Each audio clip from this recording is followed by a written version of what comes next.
မဲမင်္ဂလာပါဆိုမီမှကျန်လုံးကနေကြိုဆိုပါ၏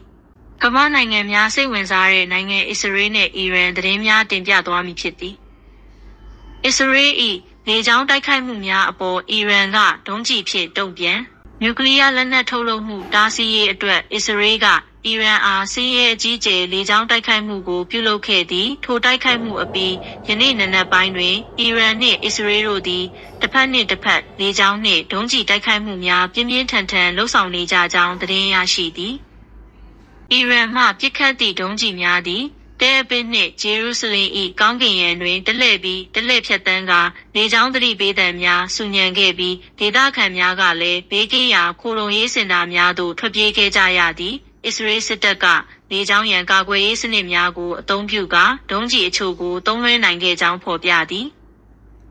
အထူးသဖြင့်အီရန်မြို့တော်တီဟီရန်တွင်ပောက်ကွဲမှုများစွာဖြစ်ပွားခဲ့ကြောင်းတက်စနင်သတင်းဌာနကဖော်ပြပြီးမီရာဘတ်လေဆိပ်တွင်ဒုံးကျည်2စင်းထိမှန်ခဲ့ကြောင်းFast သတင်းဌာနကတင်ပြသည့်ရင်းလေဆိပ်တွင်အီရန်လေတပ်တိုက်လေယာဉ်များနှင့်တည်ယူပို့ဆောင်ရေးလေယာဉ်များတင်ထားသည်ဟုသိရသည်။ Fast သတင်းဌာန၏အဆိုအရတောကြာညကအီရန်ကအစ္စရေးအားဒုံးကျည်များဖြင့်2ကြိမ်တိုက်ခိုက်ပြီးနောက်ယနေ့တွင်လည်းလေကြောင်းမှတိုက်ခိုက်မှုများဆက်လက်လှုပ်ဆောင်နေသည်။တဲအပေးမြို့ကိုအယုံမတက်မီပြစ်မှတ်ထားခဲ့ကြောင်းဂျေရုဆလင်နှင့်အတူပောက်ကွဲတံများကြားရကြောင်းမျက်မြင်သက်သေများကပြောကြားသည်။အီရန်၏တုံ့ပြန်မှုသည်တောက်ကြနေ့အစောပိုင်းကအစ္စရေးကပြစ်မှတ်ထားသည့်အီရန်စစ်တပ်မှုများနျူကလ িয়ার ပညာရှင်များနှင့်စစ်ရေးပစ္စည်းစခန်းများကိုထိုးနှက်မှုများပြုလုပ်ခဲ့ခြင်းအပေါ်တုံ့ပြန်ခြင်းဖြစ်သည်တဲအပစ်မြို့တွင်အထက်မြင့်အဆောက်အဦတစ်ခုဒုံးကျည်ထိမှန်ကအောက်ပိုင်း3ပုံတစ်ပုံခန့်ပျက်စီးခဲ့ပြီး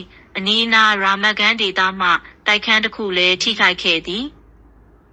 အစ္စရေးရေးပေါ်ဌာနကပြောကြားချက်အရတောကြာညကတဲအပစ်ဧရိယာတွင်လူ34ဦးဒဏ်ရာရရှိခဲ့ပြီးလူ2ဦးသေဆုံးခဲ့သည်ဒဏ်ရာများမှာမပြင်းထန်ကြောင်းလည်းဖော်ပြထားသည်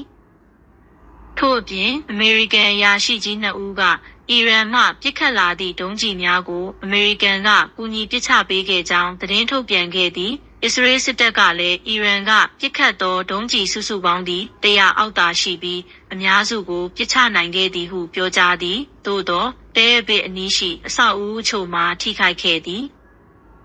အစ္စရေးကအီရန်၏မဟာမိတ်များဖြစ်သည့်ဂါဇာမှဟာမတ်စ်နှင့်လက်ဘနွန်မှဟစ်ဘိုလာတို့ကိုထိန်းချုပ်မှုလှုံ့ဆော်ခဲ့တော်လဲအစ္စရေးနှင့်အီရန်တို့၏တုံ့ပြန်တိုက်ခိုက်မှုများကြောင့်ပဋိပက္ခသည်ဒေသအတွင်းပြန့်နှံ့သွားနိုင်သည်ဟုစိုးရိမ်မှုများပေါ်ပေါက်နေသည်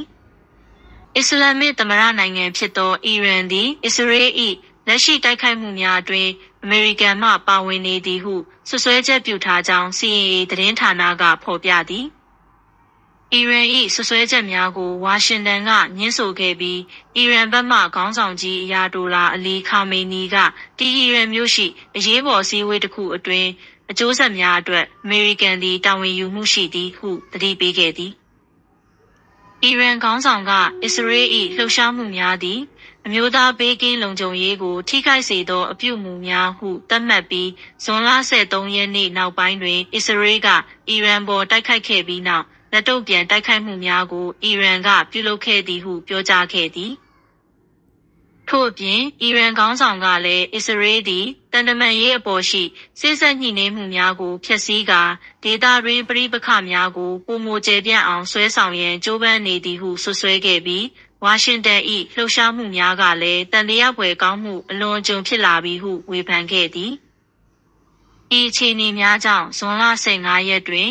အိုမန်နိုင်ငံ၌ကျင်းပမည့်အမေရိကန်-အီရန်နျူကလ িয়ার ဆွေးနွေးပွဲဆဌမအကြိမ်ကိုရှေ့ဆက်ဖွင့်နိုင်မည်မဖြစ်နိုင်မည်ကိုမသေချာသေးကြောင်းအီရန်ခေါင်းဆောင်ကထပ်မံဖော်ပြခဲ့သည်အယုံမတက်မီချိန်တွင်အစ္စရေးရှိအကြီးဆုံးမြို့2မြို့ဖြစ်သည့်တဲအာဘစ်နှင့်ဂျေရုဆလင်မြို့များ၌လေကြောင်းရေးပေါ်သတင်းသံများဆူညံသွားခဲ့သည်အစ္စရေးမီဒီယာအဆိုအရတဲအာဘစ်မြို့၌ဒုံးကျည်တစ်စင်းထိမှန်မှုရှိခဲ့ပြီးရိုက်တာသတင်းဌာနကလည်းဂျေရုဆလင်မြို့တွင်ပောက်ကွဲတံများကြားရသည်ဟုဖော်ပြခဲ့သည်တဲအာဘစ်မြို့တွင်တောက်ကြညပိုင်းအတွင်းတိုက်ခိုက်မှုကြောင့်လူ34ဦးဒဏ်ရာရရှိခဲ့ပြီးအများစုမှာပြင်းထန်မှုနည်းပါးသည်ဟုအစ္စရေးကယ်ဆယ်ရေးအဖွဲ့ကသတင်းပေးခဲ့သည် American သမ္မတဟောင်း Donald Trump ကအီရန်အပေါ်သတိပေးချက်ပြင်းပြင်းထန်ထန်ထုတ်ဖော်ပြောကြားပြီးနျူကလ িয়ার ကိစ္စနှင့်သက်ဆိုင်သောသဘောတူညီချက်ကိုအချိန်မကြာမီချုပ်ဆိုရန်အီရန်အနေဖြင့်တက်တက်ကြွကြွလှုံ့ဆော်တင်ကြောင်းသုံးသပ်ကြောင်းသူ၏ Truth Social မှာတင်ခဲ့သည်အကြီးအကျယ်တေဆုံးမှုတွေနဲ့ပျက်စီးဆုံးရှုံးမှုတွေရှိခဲ့ပြီးသားပါဒါပေမဲ့နောက်ထပ်ကြိုတင်ပြင်ဆင်ထားတဲ့တိုက်ခိုက်မှုတွေကပိုမိုပြင်းထန်ကြမ်းတမ်းလာမယ်ဒီအခြေအနေကိုရပ်တန့်ဖို့အချိန်နည်းငယ်တော့လိုက်ရှာနိုင်သေးတယ်အီရန်အနေနဲ့ဘာမှမကြံတော့ခင်သဘောတူညီချက်တရက်ချုပ်ဆိုဖို့မဖြစ်မနေလုပ်သင့်ပါတယ်ဟု Trump ကရှင်းလင်းဖော်ပြခဲ့သည်ထို့အတူအစ္စရေးကအီရန်ကိုတိုက်ခိုက်နေမှုတွင်အမေရိကန်အဖွဲ့အစည်းမှတိုက်ရိုက်ပါဝင်မှုမရှိကြောင်းအမေရိကန်နိုင်ငံသားရေးဝန်ကြီးကယမန်နေ့ကထုတ်ပြန်ကြေညာခဲ့သည်ရုရှားကအီရန်နဲ့အစ္စရေးကြားတင်းမာလာမှုကိုစိုးရိမ်ကြောင်းထုတ်ဖော်ပြောကြား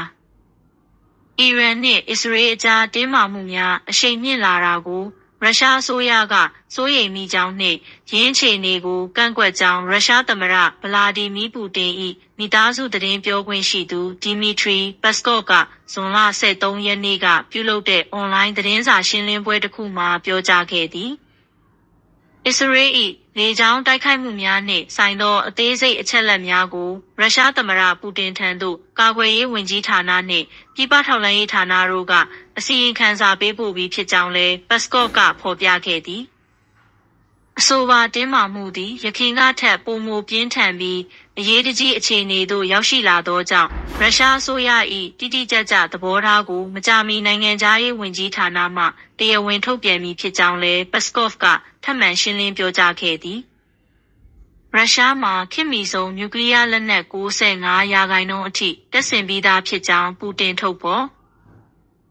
ရုရှားသမ္မတဗလာဒီမာပူတင်ကဇွန်လ17ရက်နေ့ကကျင်းပတဲ့အစိုးရအဖွဲ့အစည်းအဝေးတွင်မိန့်ခွန်းပြောကြားခဲ့ပြီးနိုင်ငံ၏လွတ်လပ်မှုနှင့်ကမ္ဘာ့အင်အားချိန်ချုံမှုအတွက်အာမခံချက်အဖြစ်အသုံးပြုနိုင်သောနောက်ဆုံးပေါ်နျူကလ িয়ার လက်နက်စနစ်များကိုရုရှားကတိုးတက်အောင်မြင်စွာတပ်ဆင်ထားပြီးဖြစ်ကြောင်းထုတ်ဖော်ပြောကြားခဲ့သည်ပူတင်သမ္မတကရုရှား၏မဟာဗျူဟာမြောက်နျူကလ িয়ার တပ်ဖွဲ့တွင်ခေတ်မီစမ်းသစ်တဲ့လက်နက်နည်းပညာများနှင့်စနစ်များကိုယခုအခါ95%အထိတပ်ဆင်ပြီးသားဖြစ်နေပြီးဟုပြောသည်ထို့အပြင်ဒီတိုးတက်မှုဟာကမ္ဘာ့နျူကလ িয়ার စွမ်းအားကြီးနိုင်ငံများအနက်အမြင့်ဆုံးအဆင့်ဖြစ်သည်ဟုလည်းထည့်သွင်းမှတ်ချက်ပေးခဲ့သည်Nuclear Triad ဟုခေါ်သောစနစ်သည်မြေပြင်အခြေစိုက်ဒုံးကျည်များရေငုပ်သင်္ဘောမှပဲထိန်းပစ်လွှတ်သောဒုံးကျည်များနှင့်နျူကလ িয়ার ဘုံးများတည်ဆောင်နိုင်သောမဟာဗျူဟာလေယာဉ်များပါဝင်သောပေါင်းစပ်တပ်ဆင်မှုဖြစ်သည်ပူတင်ကလည်းနျူကလ িয়ার သုံးနိုင်ငံတစ်နိုင်ငံအဖြစ်ရုရှားသည်မိမိစွမ်းအားကိုဆက်လက်ဖွံ့ဖြိုးတိုးတက်အောင်လှုံ့ဆော်ရမည်ဟုပြောကြားခဲ့သည်